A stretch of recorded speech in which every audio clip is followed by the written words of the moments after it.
Қазақмыстың Қарағанды өндіріс алаңы қызметкерлері қаржылық сауаттылық жөнінде лекция тыңдады. Экономика саласындағы сарапшылармен кездесуге 300-ге жуық адам қатысты. Олар қаржыны сауатты жұмсауды жоспарлау туралы лекцияны тыңдап қана қоймай, мамандардың банктер алдындағы міндеттемелері туралы ақыл кеңестер алды. Именно в Казахстане популярными являются 5. Қазақстанда осының 5-еу кеңінен қолданылады. Олардың бәрі негізінен банк өнімдері, яғни несиелер, депозиттер, жалақы карточкалар мен тағы басқалар. Біздің семинарымызда дәл осылар туралы кеңінен әңгіме болады. Соңғы жылдары жүргізілген әлеуметтік зерттеулерге сүйенсек, Қазақмыс корпорациясы қызметкерлерінің 3-тен 1-і қор жинамайды екен. Әр 10 жұмысшының 9-ы өмірінде бір рет болса да несие алған немесе банк алдында берешегі бар.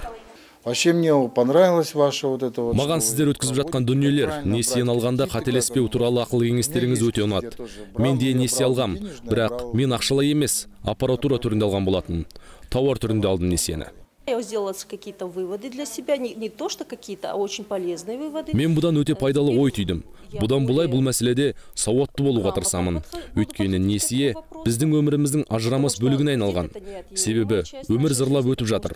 Несиесіз тіршілік ету кейде тіпті қиынға соғады. Сіздерге көп рахмет.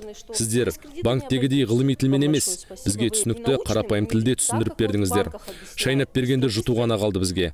Ал олар бәрін тез қол қойсаңыз болды.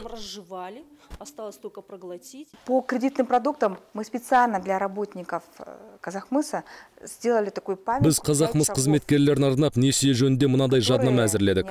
Жұмысшылар сонда жазылған 5 маңызды қадам туралы оқып алған абзал. Әрине, бұл 5 қадам сізді міндетті түрде несие алуға итермелемейді. Ондағы мақсат сіздерге тұтынушы ретінде банктың несие қызметін тиімді пайдалануды үйрету болып табылады. Получить данный вид услуги у банка по кредитам.